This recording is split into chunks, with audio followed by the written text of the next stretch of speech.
오늘 본문 말씀을 가지고 감사 선언 7번째 시간으로 염려와 근심을 감사로 바꾸는 훈련이라는 제목으로 함께 은혜를 나누겠습니다. 우리 제목을 함께 따라 하시겠습니다. 염려와 근심을 감사로 바꾸는 훈련. 네, 한 번 더 따라 하십니다. 염려와 근심을 감사로 바꾸는 훈련. 네, 고맙습니다. 감사드립니다. 사랑하는 여러분, 이 세상에서 사는 동안 염려와 근심 안 하고 사는 사람들이 과연 있을까요? 장담하건대 단언컨대 한 사람도 없을 것입니다. 문화와 인종과 역사를 초월해서 남녀노소 불문하고 빈부귀천 따지지 아니하고 모든 사람들은 다 염려와 근심을 하고 삽니다. 다 염려와 근심 속에 살아요. 우리 그리스도인이라고 한다면 이 염려와 근심에서 완전히 이렇게 벗어난 자유로운 삶을 살면 좋겠는데, 예수를 믿는 우리들에게도 이 염려와 근심이 떠나지를 않습니다.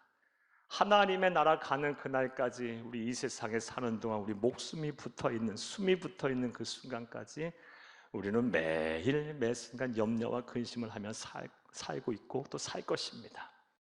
여러분, 염려와 근심하는 사람 감사하는 거 보셨습니까? 여러분 생각을 한번 해보세요. 염려와 근심 속에 있는 사람 감사하는 거 제대로 보셨어요? 감사를 설령 한다 할지라도 이 마음에서 우러나는 감사, 진정 감사하지 못할 것입니다. 염려와 근심이 가득 차 있는데 무슨 감사가 되겠어요? 어쩔 수 없이 형식적으로 내 신앙을 지키기 위해서 할 수는 있겠죠. 하지만 진정 우러나는 감사 못할 것입니다.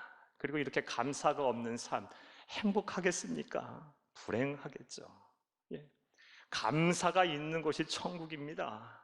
감사가 있는 곳에 행복이 따라오는 법입니다. 감사가 있는 곳에 하나님의 은혜와 축복이 있는 것입니다. 할렐루야. 이것은 하나님의 말씀을 통해서 우리가 알 수 있습니다. 잠언 17장 22절을 함께 읽겠습니다. 마음의 즐거움은 양약이라도 심령의 근심은 뼈를 마르게 하느니라. 마음의 즐거움, 감사하는 삶은요 양약이라 합니다. 좋은 우리의 약이 된답니다. 하지만 심령의 근심은 뼈를 마르게 한대요. 뼈를 마르게 해. 가뭄에 땅이 쩍쩍 갈라지듯이 우리의 마음과 생각이 그렇게 갈라지는 거예요. 심령이 상하는 거예요. 불행하다는 거예요. 염려와 근심 속에 있는 사람 감사하지 못하고 불행한 삶을 살게 됩니다. 따라서 저와 여러분은 염려와 근심하지 말고 살아야 합니다. 자, 그런데 염려와 근심을 아니하려고 해도 아무리 발버둥 쳐도 돌아서서 또 염려하고 근심하고 다시는 염려와 근심하지 않으리라 결단하고 기도하고 또 돌아서서 염려와 근심하는 것이 또 우리의 솔직한 모습 아니겠습니까? 그러므로 염려와 근심이 생길 때 난 다시는 염려와 근심하지 않으리라 하고 염려와 근심을 하지 않는 것보다, 그렇게 결단하는 것보다, 사랑하는 여러분, 염려와 근심이 생겼을 때 이것을 잘 관리하고 통제해서 염려와 근심을 감사로 바꾸어 나가는 것이 더 지혜롭고 현명한 일이라고 생각이 됩니다. 그래서 이 염려와 근심이 감사로 바뀌어서 나의 신앙과 나의 삶에 악영향에 미치지 않도록 이렇게 잘 훈련하는 것이 우리에게 필요한 것이고 이게 지혜로운 삶의 모습이라 생각합니다. 자, 그렇다면 염려와 근심이 생겼을 때 이것을 어떻게 감사로 바꿀 수가 있을까요?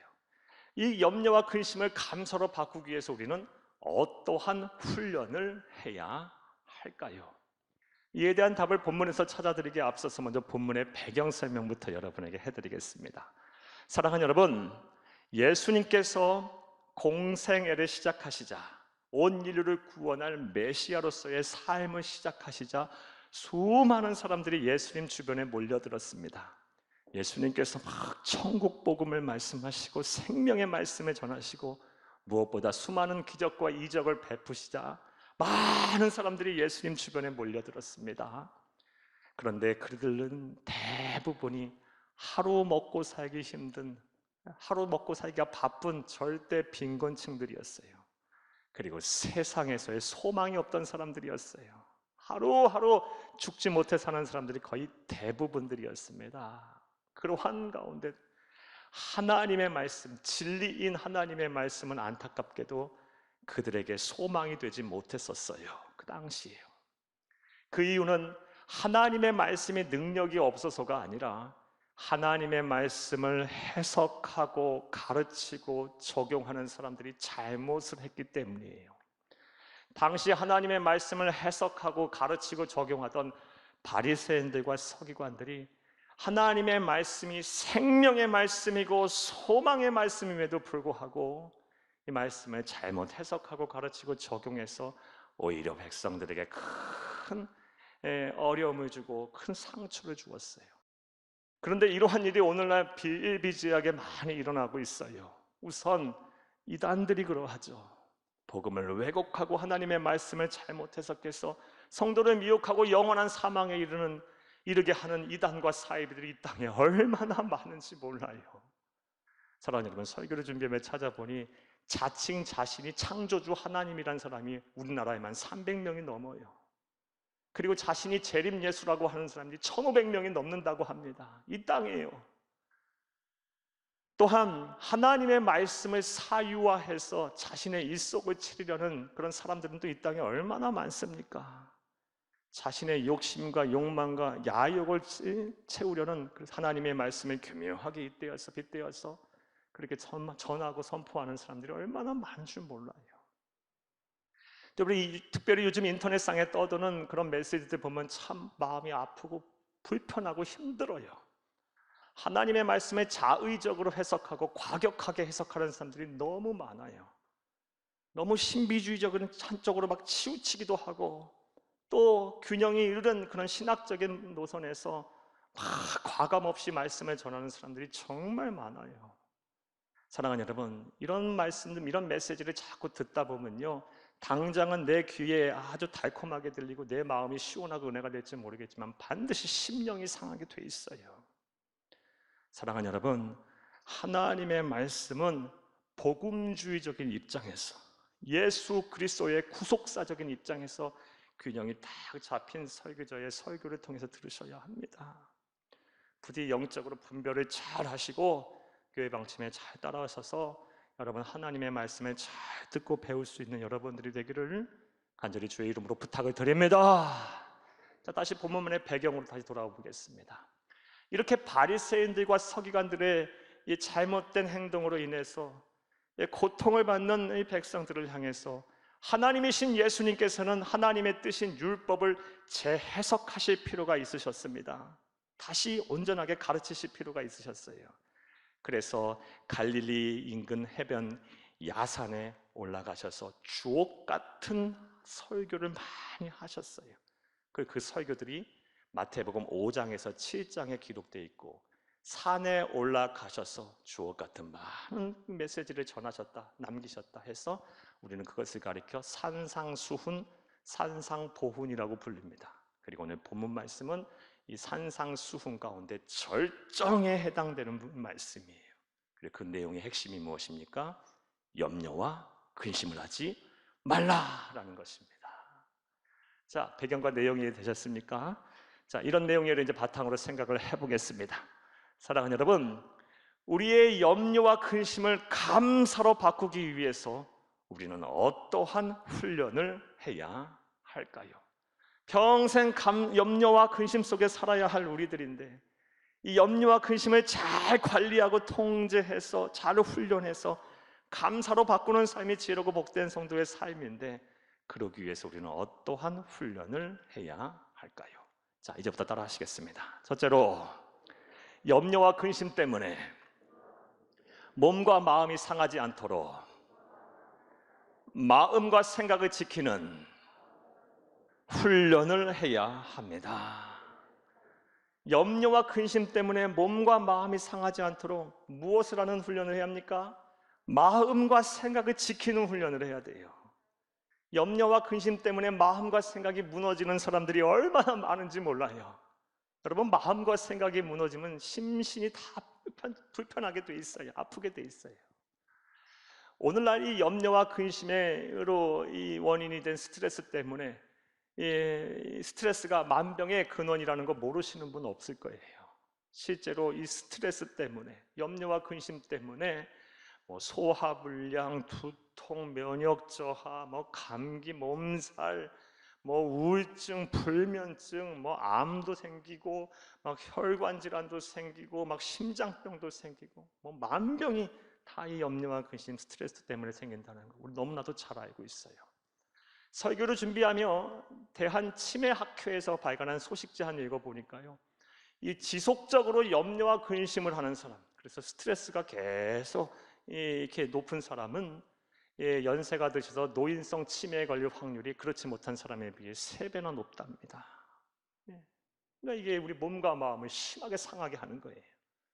따라서 우리는 이 염려와 근심 속에서 마음과 생각을 잘 지키는 훈련은 무엇보다도 열심히 해야 돼요. 염려와 근심이 우리의 몸과 마음을 상하게 하면 하나님의 말씀을 통해서도 우리가 확인을 할 수가 있습니다. 우리 시편 31편 9절을 함께 읽겠습니다. 여호와여, 내가 고통 중에 있사오니 내게 은혜를 베푸소서. 내가 근심 때문에 눈과 영혼과 몸이 쇠하였나이다. 몸도 버리고 마음도 버리고 영혼도 엉망이 되어버렸어요. 염려와 근심 때문에. 여러분, 고린도후서 7장 10절도 함께 읽겠습니다. 하나님의 뜻대로 하는 근심은 후회할 것이 없는 구원에 이르게 하는 회개와를 이루는 것이요 세상 근심은 사망을 이루는 것이라. 여러분 세상 근심을 하고 살다 보면요, 근심 속에, 염려와 근심 속에 살다 보면 죽어요. 몸과 마음이 죽어요. 반드시 그렇게 돼 있어요. 그러하게 우리는 염려와 근심하지 말아야 돼요. 염려와 근심이 생겼을 때 이 몸과 마음이 상하지 않도록 참 주의해야 돼요. 그런 의미에서 오늘 본문 말씀에 보면 예수님께서도 염려와 근심하지 말라고 말씀하고 계세요. 25절도 함께 읽겠습니다. 그러므로 내가 너희에게 이르노니 목숨을 위하여 무엇을 먹을까 무엇을 마실까 몸을 위하여 무엇을 입을까 염려하지 말라. 목숨이 음식보다 중하지 아니하며 몸이 의복보다 중하지 아니하냐. 목숨과 몸 상하지 않도록 염려 근심하지 말라. 하나님의 말씀이에요. 그러므로 저와 여러분이 염려와 근심 가급적이면 하지 않도록 참 노력을 열심히 해야 합니다. 그리고 어쩔 수 없이 염려와 근심이 생겼을 때는 우리 몸과 마음이 상하지 않도록 마음과 생각을 잘 지키는 훈련을 해야 할 줄로 믿습니다. 자, 그렇다면 좀 구체적으로 생각을 해보겠습니다.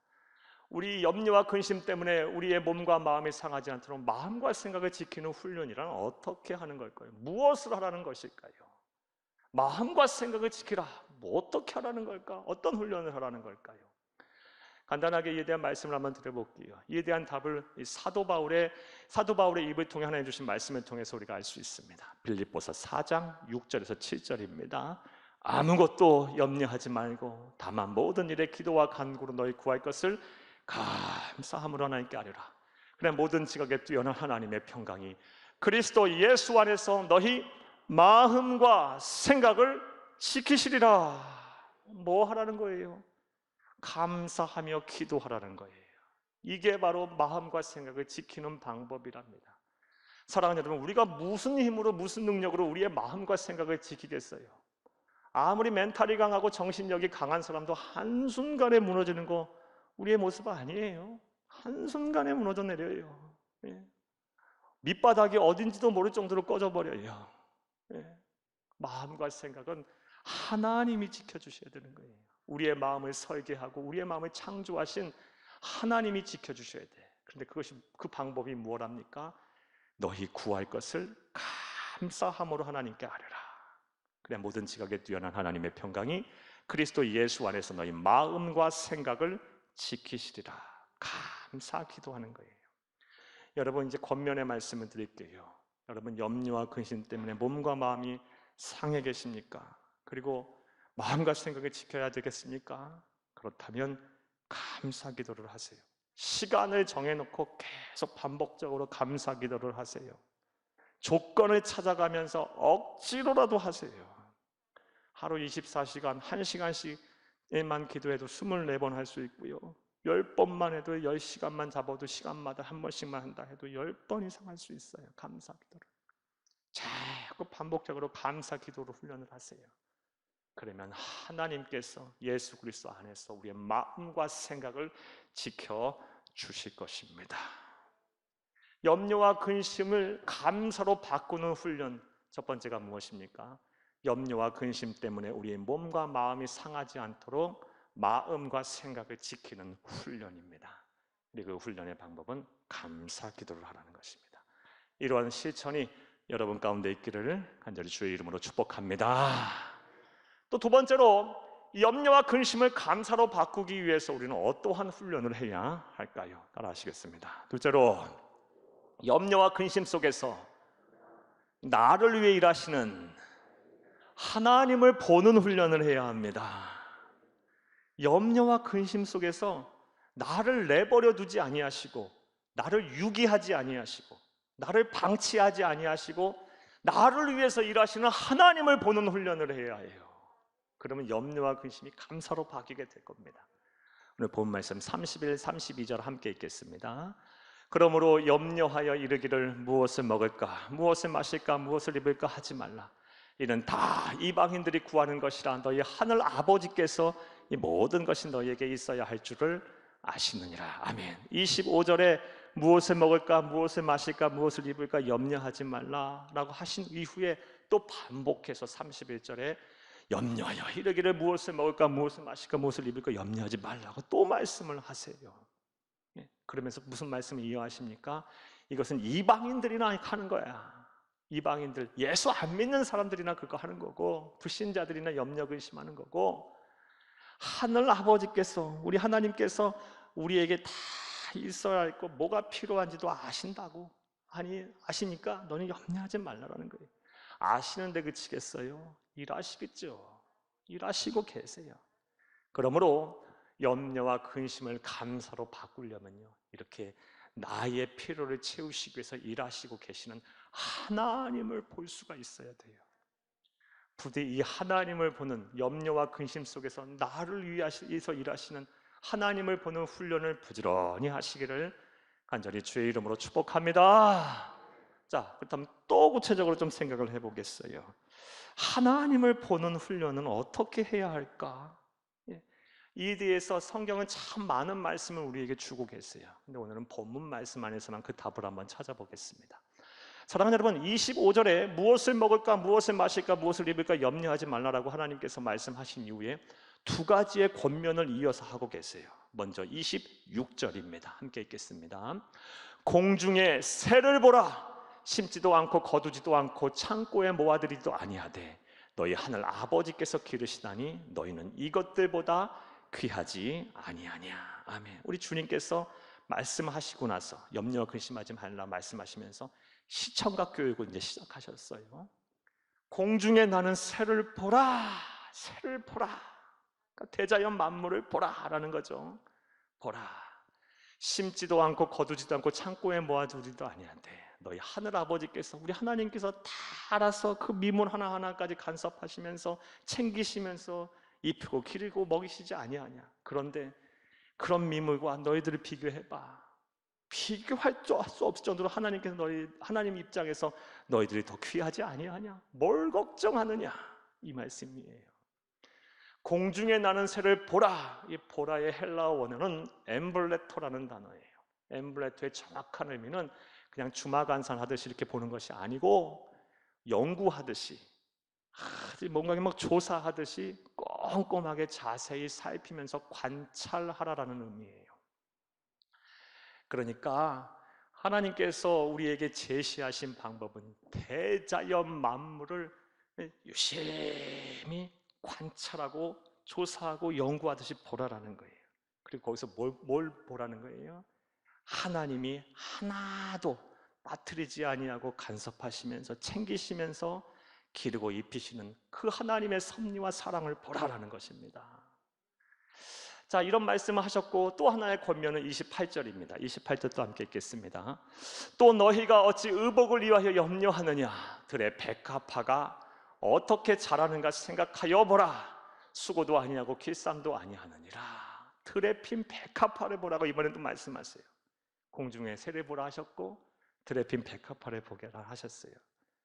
들에 핀 백합화 오늘 피었다가 내일 아궁이에 던져질 들풀도 이렇게 기르시고 입히시거늘 하물며 너일까 보냐 이 믿음이 없는 자들아, 뒤에서 하시는 말씀이에요. 여러분, 염려와 근심이 있을 때마다 하나님이 만드신 창조의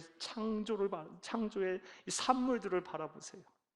그리고 그 안에서 나를 향해 일하시는 하나님의 선한 섭리와 하나님의 사랑을 깨달으세요. 그리고 기뻐 찬양하세요. 그러면 여러분의 영혼이 환하게 다시 소생하게 될 것입니다. 이런 은혜와 실천이 저와 여러분 가운데 있기를 간절히 주의 이름으로 축복합니다.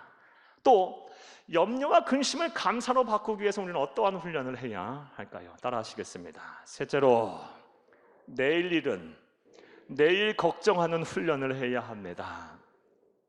사랑하는 여러분, 내일 일을 내일 걱정하지 않고 그냥 오늘 다 싸매고 걱정하면 사람이 힘들어서 못 살아요. 오늘 본문 말씀 34절을 함께 읽겠습니다. 그러므로 내일 일을 위하여 염려하지 말라. 내일 일은 내일이 염려할 것이요 한날의 괴로움은 그날로 족하니라. 아멘. 오늘 본문 말씀 한 단락, 앞서 서두에서 말씀드린 것처럼 이 산상수훈의 핵심이 되는 내용이에요. 염려와 근심하지 말라라는 것이고, 염려와 근심하지 말라라는 이 핵심적인 단락을 닫으면서 하나님이신 예수님께서는 내일 일은 내일 염려할 것이고 한날의 괴로움은 그날로 족하다는 말씀으로 끝을 맺는 이유가 뭘까요? 그 두 가지가 있다고 봐요. 왜요? 많은 사람들이 내일 일을 꽂아놓고 걱정하기 때문이에요. 또 하나, 내일 일을 걱정하는 것이 무익하기 때문에 그래요. 사랑하는 여러분, 여러분은 지금 아직 오지도 않은 시간과 장소를 무엇으로 채워가고 계십니까? 여러분들도 염려와 근심으로 채워가고 있지는 않으십니까? 행여 내가 코로나 걸리면 어떡하지? 내가 암에 걸리면 어떡하지? 내 병이 낫지 않으면 어떡하지? 내 사업이 잘 되지 않으면 어떡하지? 아직 오지도 않은 시간에 대한 걱정. 내 자녀들이 앞길이 막히면 어떡하지? 진학이 안 되면 어떡하지? 취업이 안 되면 어떡하지? 내 노후는 어떡하지? 어떡하지? 아직 오지도 않은 시간에 대해서 장소를 염려와 근심으로 가득 채우니 마음의 여유가 없고 사는 것이 힘든 거예요. 그런데 이것이 매우 우매한 일이에요. 어리석은 행동입니다. 왜냐하면 사랑하는 여러분 분명히 아세요. 내일은 우리의 시간이 아니에요. 내일은 하나님의 시간이에요. 하나님이 내일이라는 시간을 우리에게 주실 때 비로소 그 시간이 내 시간이 되는 거예요. 내일 또 깨어나서 내 목숨이 붙어있고 내 숨이 있을 때 비로소 내일이라는 시간이 내 시간인 것이지, 내일은 우리의 시간이 아니라 하나님의 시간이에요. 지금 우리가 소유하고 있는 시간은 오늘이에요. 오늘 하루에 대해서 감사하고 만족해 하시며, 여러분 오늘의 괴로움은 오늘로 이겨내세요. 감사의 기도를 하고 하나님께서 만드신 창조 만물을 바라보며 하나님의 일하심과 섭리를 봐가면서 오늘 또 하루하루를 힘내서 사세요. 이게 우리 성도 그리스도인이 살아야 될 삶의 자세입니다.